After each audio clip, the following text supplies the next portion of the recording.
Hello everyone, let's this video. Make sure to subscribe my channel and press the bell button. आज जो है ये एक नई प्लेलिस्ट है और इसमें हमने एक न्यूमेरिकल एनालिसिस के मेथड्स डिस्कस करने हैं। मतलब किस तरह से हम मैथमेटिक्स की डिफरेंट इक्वेशंस को, सिस्टम ऑफ इक्वेशंस को, डिफरेंशियल इक्वेशंस को और डिफरेंट सिस्टम्स को, आइगन वैल्यू प्रॉब्लम्स को सॉल्व कर सकते हैं। इसमें हम आइटरेटिव टेक्निक्स भी पढ़ते हैं, एलिमिनेशन टेक्निक्स भी पढ़ते हैं और ये सारी चीज़ें मैं आप लोगों को थ्योरेटिकली मतलब बाय हैंड भी करके बताऊंगी और कंप्यूटेशनली पाइथन प्रोग्रामिंग के थ्रू भी करके बताऊंगी। आज जो हमने देखने हैं वो दो आइटरेटिव टेक्निक्स देखनी है। स्पेसिफिकली आज हम गॉस सीडल मेथड जो है वो डिस्कस करेंगे। ये A X is equal to B system को सॉल्व करने की एक टेक्निक है। तो लेट्स स्टार्ट दिस मेथड। इससे पहले जो है ना, ये गॉस सीडल जो है, गॉस सीडल गॉस जॉर्डन का ये एक स्टूडेंट था और गॉस जॉर्डन मेथड पहले जो है वो डिस्कस हो चुका है। गॉस जॉर्डन मेथड भी एक आइटरेटिव टेक्निक से A X is equal to B system को सॉल्व करने की। ए मतलब एक ए मैट्रिक्स है, एक्स एक अननोन वेक्टर है और बी भी एक जो है वो दूसरी साइड पे एक कॉलम वेक्टर है। तो जकोबी आइटरेशन या फिर Gauss Jacobi method, may be I was calling it Jordan Gauss Jacobi method जो है वो हम डिस्कस कर चुके हैं। अब हमने गॉस सीडल उसी की आगे जो है वो एक्सटेंशन है वो आज हमने डिस्कस करना है। अब ये जो मेथड है, ये मेरे पास वीएस कोड खुला हुआ है और इसका आप लोगों को कहीं से भी आप ट्यूटोरियल देख सकते हैं कि किस तरह से मैंने एक पाइथन की नोटबुक खोली हुई है। मैं स्टेप बाय स्टेप आपको लेकर चलूँगी और जहाँ पे भी आप लोगों को मसला हो तो आप कमेंट्स में भी मेरे से पूछ सकते हैं। जी, हमने second iterative method to solve system of equations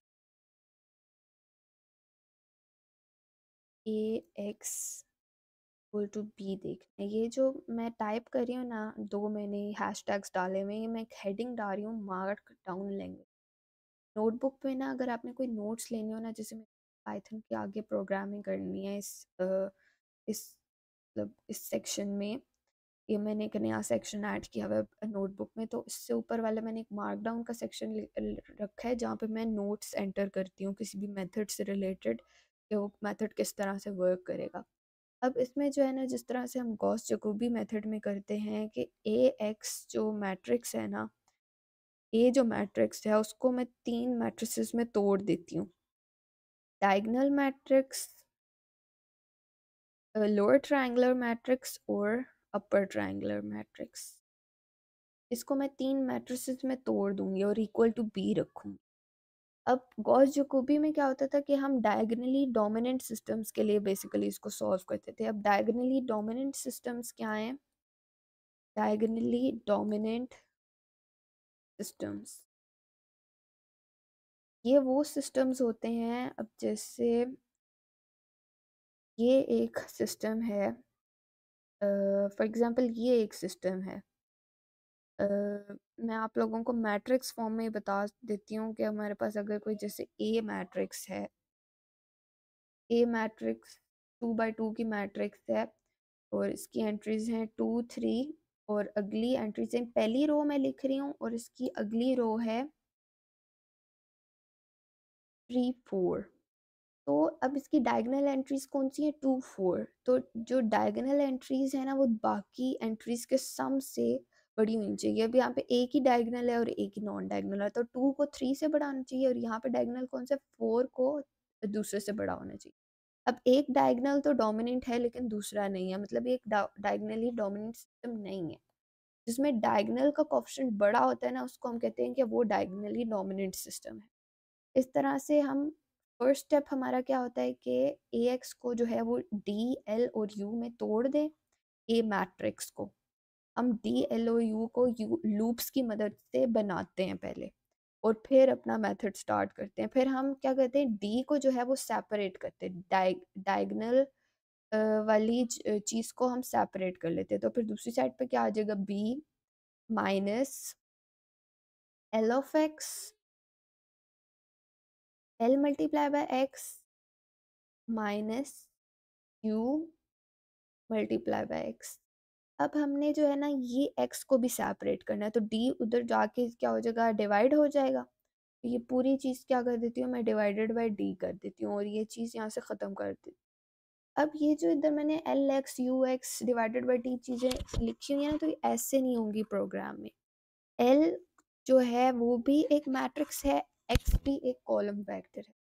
तो एल की एक्स के साथ मैट्रिक्स मल्टीप्लिकेशन होगी, और डी इस तरह आके कोई भी मैट्रिक्स डिवाइड नहीं हो जाता, हम डी का इनवर्स जो है वो इस पूरे के साथ मल्टीप्लाई करेंगे। जैसे डी इसके स्टार्ट में लिखा हुआ था, एक्स के जो है वो लेफ्ट हैंड साइड में लिखा हुआ था, तो बी से भी पहले आएगा डी का इनवर्स, पूरे के पूरे आंसर से मल्टीप्लाई होगा। अ, फिर उसके बाद अब देखें हम क्या करते हैं, एक्स को हमने सेपरेट कर लिया, फिर हमारा नेक्स्ट स्टेप होता है कि हम एक गेस वेक्टर ले लेते हैं, कोई भी एक गेस वेक्टर लेते हैं और यहाँ पे फीड कर लेते हैं। अब ये जो मैंने आप लोगों को स्टार्टिंग स्टेप्स बताए हैं ना, ये गॉस जॉर्डन मेथड के, लेकिन Gauss Jacobi method, sorry, Gauss Seidel method जो है ना वो इससे थोड़ा सा डिफरेंट है। उसमें हम ये जो एल के साथ एक्स मल्टीप्लाई हो रहा है ना, एक्स मतलब ये पुराना वाला ही है, इसको मैं कह देती हूँ कि वाई। अब हमने गेस लेना है ना, तो मैं कह देती हूँ ये वाई है, ये दोनों चीज़ें वाई हैं, और ये एक्स हमारे पास डायगोनल का जो है ना वो है। हम गेस वेक्टर इधर फीड करते जाएंगे, नया आता जाएगा एक्स वेक्टर, फिर उसको दोबारा इधर फीड करेंगे, फिर लेफ्ट हैंड साइड में नहीं आएगा। इस तरह ये लूप चलता रहेगा जब तक जो है वो हमारे पास कन्वर्जेंस क्राइटेरिया मीट नहीं हो जाता। फिर हमने गेस वेक्टर लेना है, लेकिन गॉस सीडल मेथड, अब मैं आपको स्पेसिफिक बता रही हूँ कि गॉस सीडल मेथड की स्पेसिफिकेशन क्या है। सिर्फ एक एक नई चीज़ है इसमें, इसकी स्पेसिफिकेशन क्या है कि इसमें यहाँ पे ये जो मेन बेसिक फार्मूला है ना, ये मैंने हाईलाइट कर दिया, इसमें एल के साथ जो है वो वाई की जगह जो नया आया होता है ना, जो अपडेटेड एंट्री होती है वही मल्टीप्लाई होती है।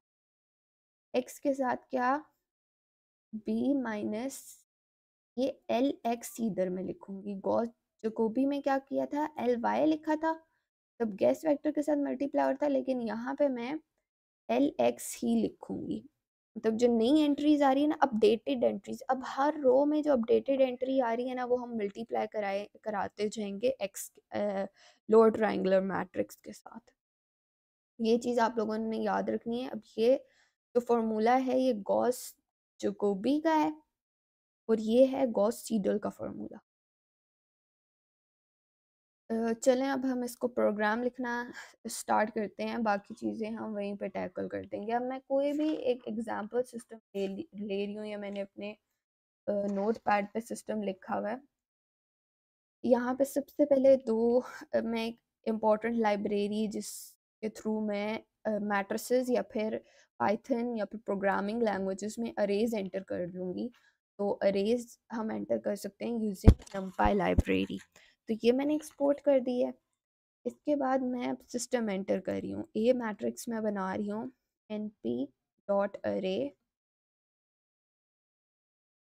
और अब देखें इसमें जो है ना मैंने एंट्रीज डालनी है।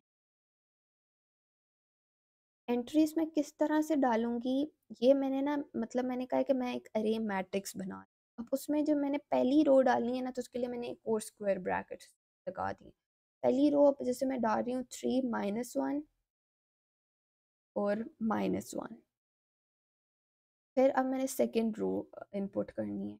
इसमें ये अब x का कोफिशिएंट है, ये y का, ये z का। फिर यहाँ पे x का कोफिशिएंट है 1, y का कोफिशिएंट है 4 और z का कोफिशिएंट है -1। ये मैंने ना एक डायगोनली डोमिनेंट सिस्टम लिया है, क्योंकि सिर्फ डायगोनली डोमिनेंट सिस्टम ही जो है वो कन्वर्ज करते हैं, कन्वर्जेंस क्राइटेरिया को मीट करते हैं। फिर मैं डायगोनली डोमिनेंट सिस्टम ना लेती तो मेरा जो कन्वर्जेंस क्राइटेरिया है वो मीट नहीं होना था। ये मैंने पूरा एक ए बना दिया। अब इसी तरह से मैं बी मैट्रिक्स भी एंटर कर देती हूँ। इसी तरीके से एक अरे एंटर करनी है, एन पी डॉट अरे।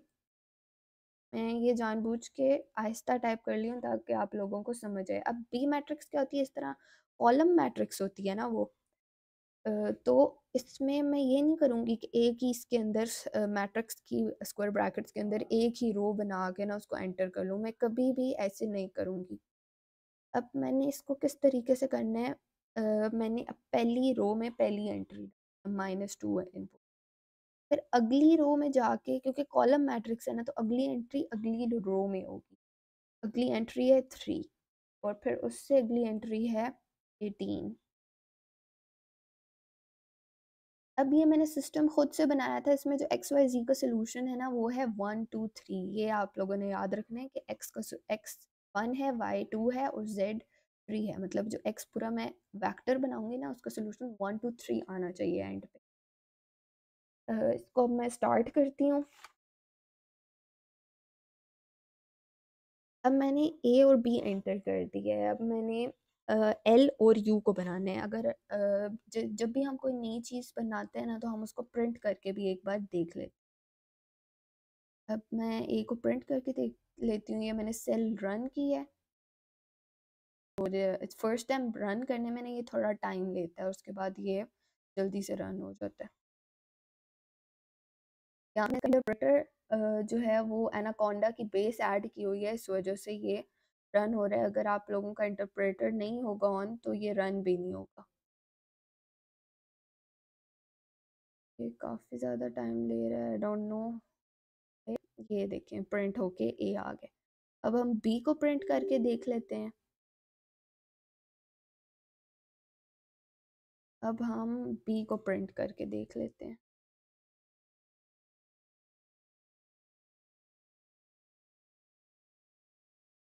ये -2 3 और 18 आ गया। चलो हम इसको प्रोग्राम को प्रिंटिंग तो हमने देख ली है करके। अब इसको, ये गलती से मेरे से ब्रैकेट्स हट गए हैं, इसको हम कंटिन्यू करते हैं। अब हमने एल और यू बनाना है, गॉस सीडल मेथड को अप्लाई करना। एल को हम कहते हैं कि एल जो है वो ए की ही एक कॉपी है, मतलब एल भी एक जो है वो 3 by 3 का मैट्रिक्स बन। एल को हम क्या दे रहे हैं, ए की कॉपी दे रहे हैं एक। फिर इस तरह जो यू मैट्रिक्स है उसको भी हम कह रहे हैं कि वो जो है ना वो ए की एक कॉपी होगी।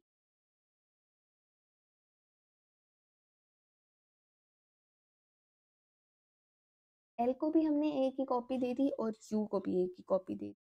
अब हमने क्या करना है कि हमने एल और यू बनाने हैं। तो फॉर आई इन रेंज अब हम नेस्टेड लूप्स यूज़ कर रहे हैं, एक रो के लिए और एक कॉलम। सबसे पहले हम ए बी की शेप देख लेते हैं ताकि हम इधर लूप में इंडिसेस एंटर करें। तो ये m dot n is equal to N P dot shape, और शेप देखनी है मतलब किस मैट्रिक्स का हमने ऑर्डर देखना है। तो हमने ए का ऑर्डर देखना है। अब यहाँ पे अगर मैं प्रिंट भी करूँ एम और एन को, एम और एन एक ट्यूपल है तो वो रोज और नंबर ऑफ कॉलम्स को बताएंगे। मैंने लूप कुछ एंटर नहीं किया, अभी मैं लूप को जो है ना वो कमेंट ही कर। ये देखें ये m और n दोनों की वैल्यू 3 3 आ गई है, मतलब a जो है वो एक 3 by 3 का मैट्रिक्स है। इस कमेंट को मैं हटा देती हूँ। For i in range m और फॉर j इन रेंज, मतलब दोनों जो है वो 3 0 से लेके 2 तक चलेंगे, क्योंकि पाइथन की काउंटिंग जो है वो 2 से ही 1 0 से स्टार्ट होती है, 1 से नहीं स्टार्ट होती। अब हमने l और u बनाना है, तो किस तरह से बनाएंगे, if i is less than और इक्वल टू j, इफ मैंने कंडीशनल लगाए तो क्या करो, l की एंट्रीज सारी की सारी एंट्रीज i j को 0 कर दो। अब ये मैं आप लोगों को समझाती, मतलब अगर जो नंबर ऑफ रोज, रो वाला जो इंडेक्स है ना वो कॉलम के इंडेक्स से बड़ा होगा तो सारी की सारी लोअर ट्रायंगुलर की एंट्री जीरो हो जाएंगी। अगर इक्वल भी होगा ना, मतलब डायगोनल एंट्रीज भी सारी क्या हो जाएंगी, जीरो हो जाएंगी। सिर्फ और सिर्फ डायगोनल के नीचे वाली एंट्रीज बचेंगी। आप लोग पेंसिल पेपर पे करके देख सकते हैं कि जिसमें जो है ना वो जैसे अब 1 1 1 2 और 1 3 है, तो 1 जो है वो लेस देन है 3 से। अ, तो उसके लिए हमारे पास क्या है कि लोअर ट्रायंगुलर बन रहा है। और अगर वन मतलब अगर जब 1 लेस देन जे है ना, तो तब हमने ज़ीरो कर देना है। अब 1 लेस देन 2 है तो तब भी ज़ीरो हो जाएगा, 1 इक्वल टू 1 है तब भी ज़ीरो हो जाएगा, और 1 लेस देन 3 है तब भी ज़ीरो हो जाएगा। फिर इस तरह अब हमने यू भी बनाना है। इसके लिए हम करेंगे if 1 is greater than equal to J, then U I J की सारी एंट्रीज क्या कर दो, ज़ीरो कर दो। ये अब मैंने एल और यू को जो है ना वो बना दिया है। ये लूप्स मैंने सिर्फ एल और यू को बनाने के लिए किए थे। अब अगर मैं यू और एल को प्रिंट करके देखूँ ना, तो भी मेरे पास सही आउटपुट आएगी। हम वेरीफाई कर देते हैं। ये प्रिंट्स जो है ना साथ साथ हम हटाते भी रहेंगे। ये देखें बिल्कुल सही अपर ट्रायंगुलर मैट्रिक्स है। तो आप जो भी चीज़ नहीं करें, फर्स्ट टाइम प्रोग्राम लिखें तो उसको साथ साथ प्रिंट करके देखते रहें। अब हमने एल और यू बना दिए। अब क्या करना है, अब हम अपना प्रोग्राम स्टार्ट करते हैं। सबसे पहले नंबर ऑफ आइट्रेशंस तय कर देते हैं। नंबर ऑफ आइट्रेशंस मैं देती हूँ 20, और एपसी जो एरर है ना उसको मैं कन्वर्जेंस क्राइटेरिया लिख देती हूँ 1.0 ई की पावर, मतलब इसका मतलब होता है 10 की पावर -4 में रख देती। मतलब जैसे ही मेरा एरर जो है वो 10 की पावर -4 हो तो मेरा लूप ब्रेक हो जाए, मैं कंडीशन लगाऊंगी आगे। फिर उसके बाद क्या है, मैं एक गैस वेक्टर ले रही हूँ। अभी मैं अपना ना डाटा फीड कर रही हूँ, तो मैं गैस वेक्टर ले लेती हूँ। अब एक पॉपुलर गैस वेक्टर होता है आइटरेटिव टेक्निक्स में, वो मैं यूज़ कर रही हूँ। वो है 1 0 और 0।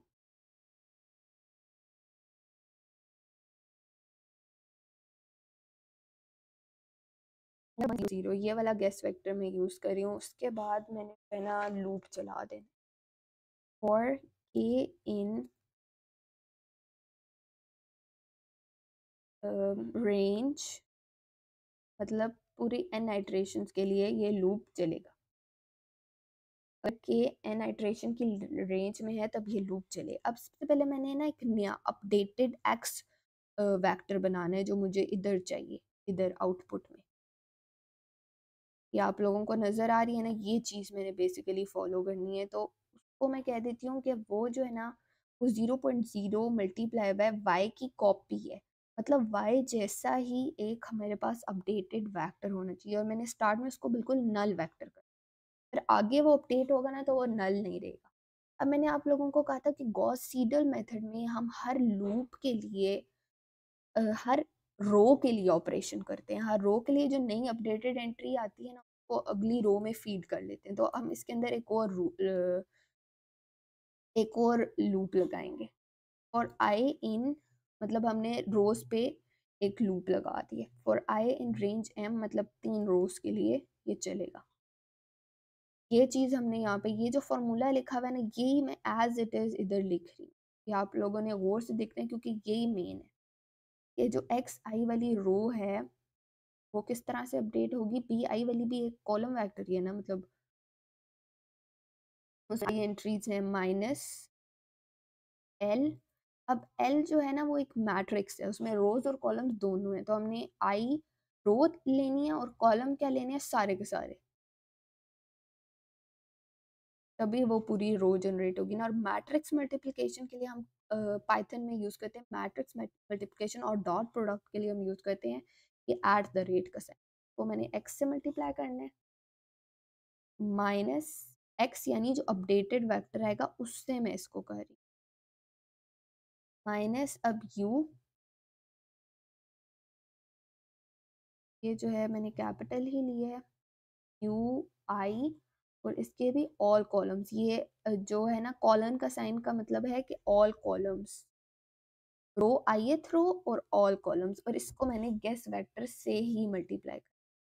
अब इस सब को जो है ना वो मैं ब्रैकेट में कर लेती हूँ क्योंकि मैंने इस पूरे को डी से डिवाइड कराने हैं, पर डी इनवर्स से मल्टीप्लाई कराना।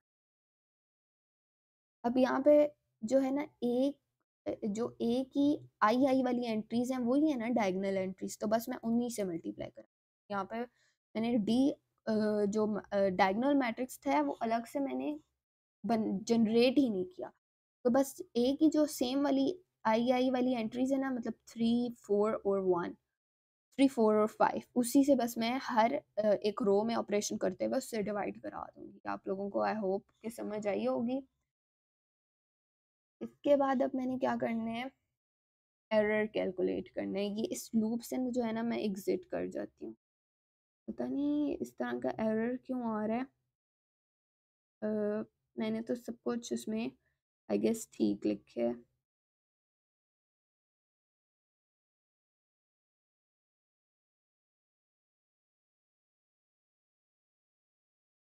देख लेंगे बाद में, अभी इस लूप से मैं एग्जिट कर रही हूँ क्योंकि सारे रो में तो ऑपरेशन हो चुके हैं। अब एरर मैंने किस तरह से कैलकुलेट करना है, एरर जो मतलब मेरे पास system A X is equal to B होता है ना, तो मैंने ए एक्स माइनस बी अगर मैं करूँ तो वो ज़ीरो आता है, तो मैंने इधर लीनियर अलजेब्रा की लाइब्रेरी यूज़ करनी है और उससे नॉर्म यानी जो मैग्नीट्यूड नहीं होता वो कैलकुलेट करना है। और ए जो है मैट्रिक्स एंड पे आएगा, उसको एक्स कॉलम वेक्टर से मैट्रिक्स मल्टीप्लिकेशन करनी है माइनस बी। अब ये जो एरर है ना, ये लेस देन एप सी होना चाहिए, जो स्टार्ट में मैंने एरर डिक्लेयर किया उससे लेस होना, तब हमारे पास ये लूप आगे कंटिन्यू होगा। अब मैं अपडेशन से पहले जो है वो प्रिंट कर लेती हूँ चीज़ें। मैं फॉर्मेटेड प्रिंट यूज़ कर रही हूँ यहाँ पे, फॉर्मेटेड प्रिंट। इसमें मैं कह देती हूँ कि सबसे पहले मुझे इंडेक्स मतलब वो कि कौन सी आइट्रेशन चल रही है, नंबर ऑफ आइट्रेशन बताने हैं। फिर उसके बाद मेरे पास एक्स अपडेट होके क्या आया है वो बताने हैं। एक मेरे पास एक वेक्टर आएगा और उसके लिए मैं चाह रही हूँ कि मेरा जो वेक्टर है ना उस तरह कॉलम कॉलम ना बन के है, क्योंकि कॉलम वेक्टर ही है ना एक्स, एक्स वाई की कॉपी है, वाई कॉलम वेक्टर है तो एक्स भी कॉलम वेक्टर है, तो मैं चाहती हूँ ये रो वेक्टर की शक्ल में, इसलिए मैंने इधर फ्लैटन का एक फंक्शन ऐड कर दिया। और उसके बाद एरर, मुझे हर आइट्रेशन के साथ एरर लिखा हुआ मुझे चाहिए। और इसमें जो है मैं इसको कह देती हूँ कि माई कॉलन 0.4f, ये 4 डेसिमल प्लेसेस तक मुझे एरर बस शो हो, उसके बाद मेरा काम नहीं है एरर से, क्योंकि पाइथन की जो फिर इसके बाद अब मैंने क्या करना है, मैंने पाइथन की जो ऑटोमेटिक होती है ना वो 13 डेसिमल प्लेसेस तक उसकी एक्यूरेसी होती है, लेकिन मुझे बस 4 डेसिमल प्लेसेस तक की एक्यूरेसी। फिर इसके बाद मैंने अपडेशन करनी है, लेकिन उससे पहले मैं इफ़ कंडीशनल लगा के देख लेती हूँ कि अगर हमारे पास एरर जो है ना वो लेस देन एफ सी है, तो तब ये लूप जो है वो बस ब्रेक कर जाए, और अदरवाइज क्या हो कि जो पिछला वेक्टर है ना वाई, उसको एक्स की कॉपी मिल जाए। फिर यहाँ पे अपडेशन होती रहेगी और एंड पे अब मैं देखती हूँ कि मेरा सही से ये चल रहा है कि नहीं। मैंने आप लोगों को स्टार्ट में बताया था कि मेरा जो सोल्यूशन है वो 1 2 3 है। मैं एंड पे कह देती हूँ कि प्रिंट, ये पता नहीं क्या हो रहा है, कैप्स लॉक ऑन है, प्रिंट एक्स जो एंड पे मेरे पास आएगा, ये 1 2 3 होना चाहिए। अभी मैंने इसमें कमेंट्स नहीं ऐड किए क्योंकि मैं कह रही हूँ आप लोगों को जल्दी से एक बार कोड दिखा दूँ। ये देखें एंड पे जो है वो मेरा आंसर तो तकरीबन सही आया है, लेकिन एग्जैक्टली सही नहीं है। और उन्होंने इस तरह से क्यों कर है, फिर से रन करती हूँ।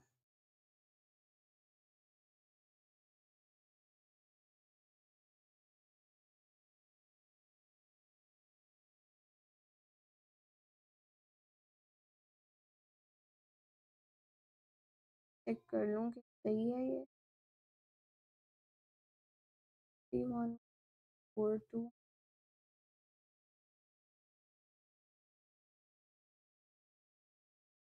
हम तो ये ठीक है। और मेरे ख्याल से इस फंक्शन को नहीं प्रोसेस कर रहा।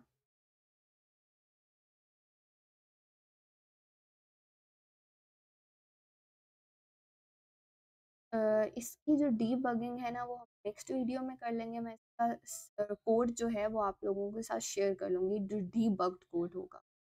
इस वीडियो के लिए अल्लाह हाफिज़ and thanks for watching. Subscribe to my channel.